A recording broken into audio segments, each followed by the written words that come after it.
Rearranging formulas is the baseline of algebra. You are testing your ability to multiply, to divide, to factorize, to use opposite signs, and these are crucial when you are first introduced to algebra. So we could have a few examples. Let's just cut this down to the basics of letters, let's just say. So BC take D is equal to A. Right now, everything is equal to A, right? But what if I have to change this and I have to make everything equal to C?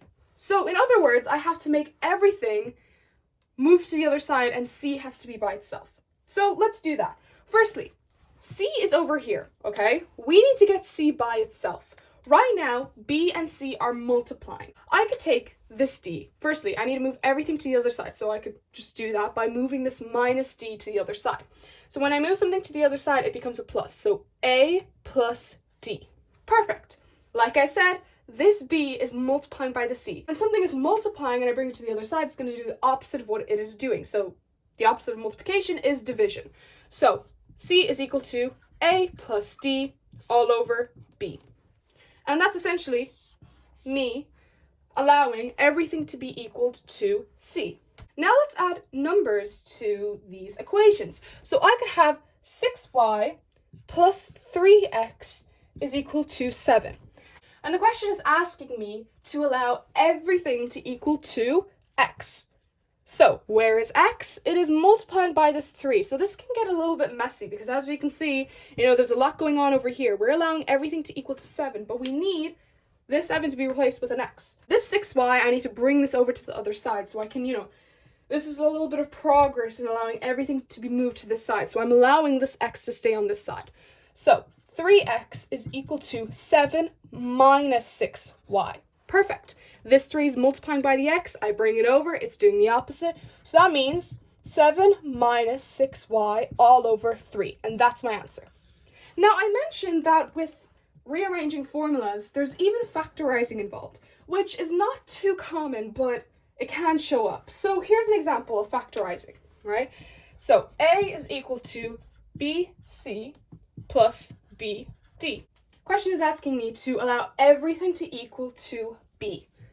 So, well, firstly, when identifying this, the first problem is this fraction.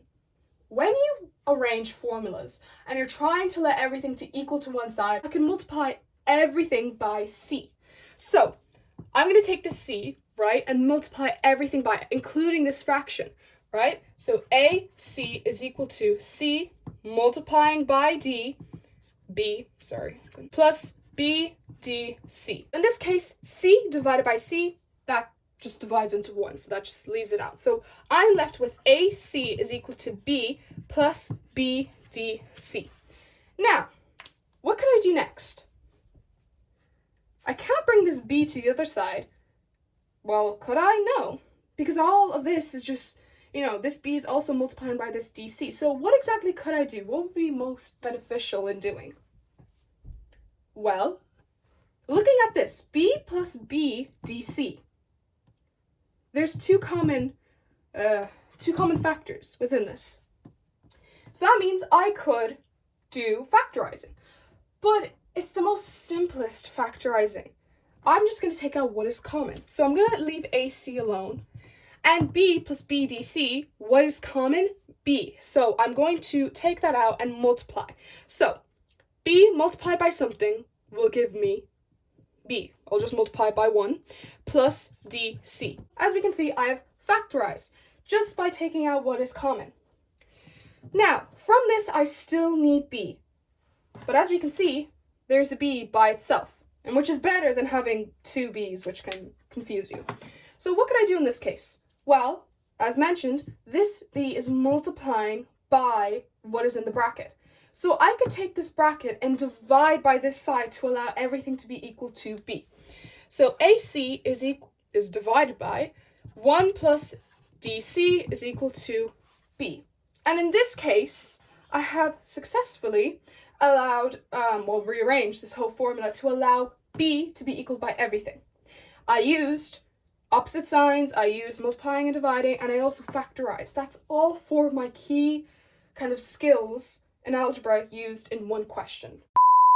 So for the last question, I could have x is equal to y take 2z all over 3. And I'm asked to allow everything to be equal to z. So how will I do this? Well, let's just break this down.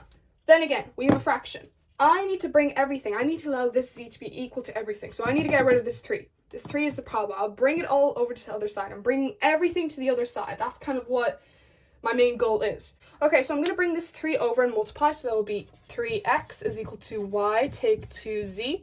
I'm going to bring this y to the other side, and it's going to become a plus. So, no, a minus. Oh my goodness. 3x minus y is equal to minus 2z.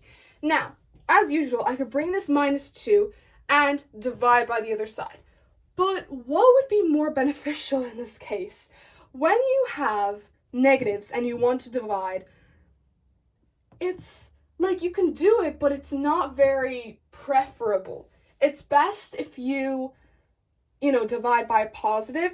So I want to divide by a positive in this case, not a negative. So what I'm going to do is I'm going to change all the signs, right? If I want this sign to be changed, I have to change all of them, okay? So positive 3x will become minus 3x. Minus y will become plus y. And then minus 2z will become 2z, right? Perfect. It doesn't matter if this minus 3x is the first number is a negative. It doesn't matter.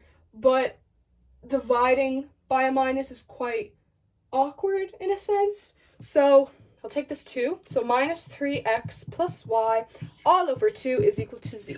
And in this case, I have successfully rearranged this formula to allow everything to be equal to z.